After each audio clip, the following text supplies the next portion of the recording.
We are learning of more missed warning signs for the company behind the Titan submersible that imploded on a mission to the Titanic. According to The New Yorker, David Lockridge, who was a former OceanGate employee who claims that he was wrongfully terminated for raising red flags, once sent an ominous email to a colleague about the doomed vessel, writing, "That sub is an accident waiting to happen."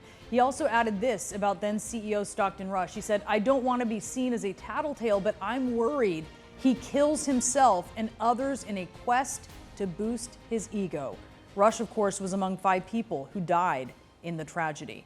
Joining me now is Ben Taub of The New Yorker, who wrote this really incredible story, Ben. And you obtained this never-before-seen report by David Lockridge, the fired OceanGate employee, and it details so many issues that he found with the sub during an inspection. Tell us more about what he found in this report. Sure.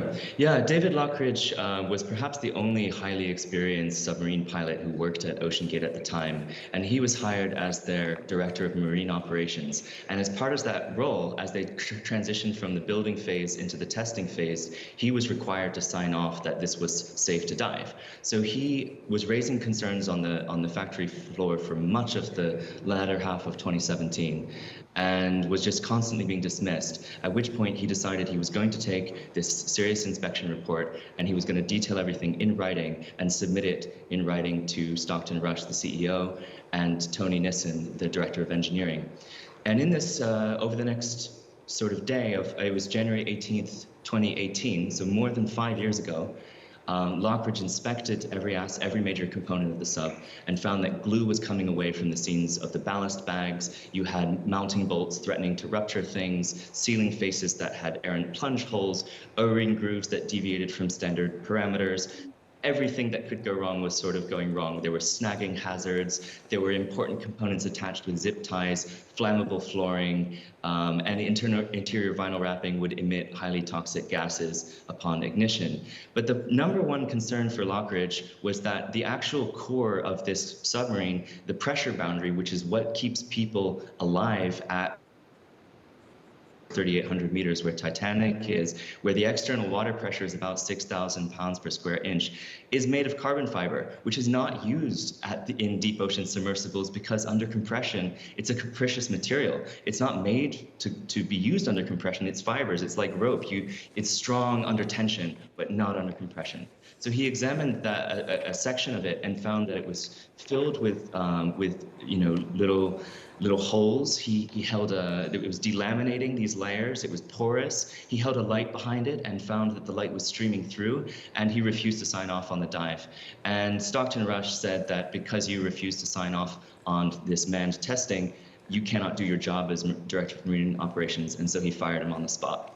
Yeah, in a way, he was doing the job, Ben, and he was fired for doing his job. And you have to wonder what would have happened if he'd been able to actually do his job.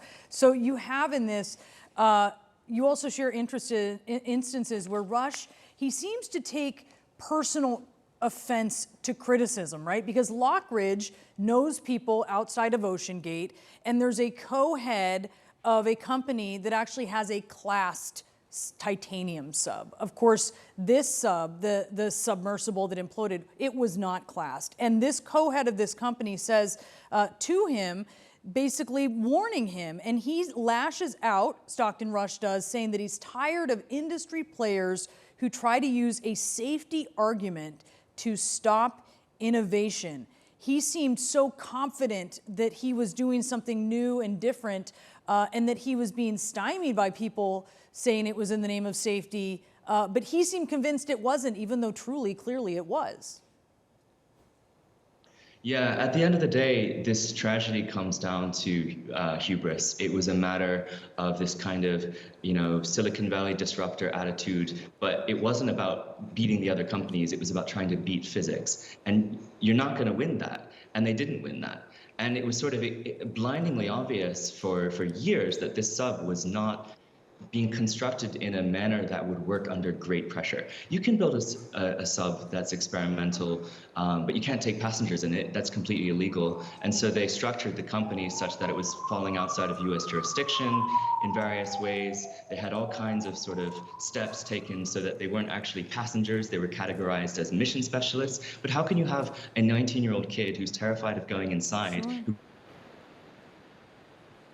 specialists? It's completely incoherent, and I imagine that this will continue for a long time in courts, because you can only call something an accident if it's truly an accident. And if there's 5 years of very explicit warnings from engineers explaining this is how it will implode, and you refuse to take them seriously, there has to come a point where someone takes responsibility for that. Dave Lockridge, for his part, after he was fired.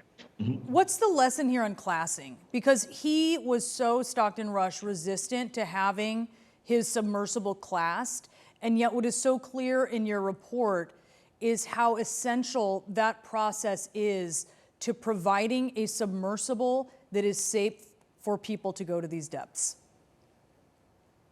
Yeah, 3,800 meters is not actually, it is an extreme depth, let's be clear, but it's not unprecedented. Nothing he was doing was breaking boundaries. The boundary breaking part of this operation was to try to do it in a sub that was unclassed and was clearly designed to do what it did, which was to fail. Class submarines have been going to the Titanic since the 80s. One of the guys in my article had been leading tours to the Titanic in the mid-2000s using Soviet submarines that were built in the 80s. Others in the article, because I happened to be at sea with them some years ago for a much more sort of serious venture, where they were sending a manned submersible that was classed to the deepest point in each ocean. The deepest point in the Pacific Ocean is 11,000 meters. It's triple the depth of Titanic. And for that sub, they took the guy from the classification agency to the bottom of the Mariana Trench. He signed that it was unlimited depth at 11,000 meters down. And for that sub, in a titanium spherical hull, which evenly distributes the pressure, not a cylinder which will get crushed under pressure, that titanium sphere hull, the Titanic didn't even count as a dive for classification and insurance reasons. Every 100 dives you have to do inspections, but the threshold for them was 4,000 meters. And if it's above 4,000, Titanic's 3,800, it's not even a dive. So the notion that Stockton Rush was doing something innovative is a complete lie. And basically he had to change the narrative around the point that it became clear that they would never get it classed because it was going to be a failure. And the way that they did that was to sort of lie to their mission specialists, again, their passengers who they've misclassified on purpose for legal reasons, that this, they stopped trying to say that it was safe. They started telling them explicitly, oh yeah, it's incredibly dangerous. You might die. You have to sign a waiver. This is an experimental sub, which was true. But the lie there was that this is how serious exploration is done. It's not how it's done at all. And a last thing that I just need to make very clear is that Dave Lockridge actually did raise this with the US government. After he was fired, he was so concerned about what was going on that he shared his report with OSHA, the Occupational Safety and Health Administration, and that report was then passed on from OSHA to the US Coast Guard, and there's no evidence of any follow-up from there. That was in March of 2018. Yeah, you make that so clear. He tried to raise some flags, and in the end, he was buried in legal bills, as you describe in your report. Ben, excellent reporting. I think it's such an important lesson for so many people, not just when it comes to submersibles and deep ocean exploration, but anything that could be unsafe. It's a really important read, so thank you for being with us and sharing it.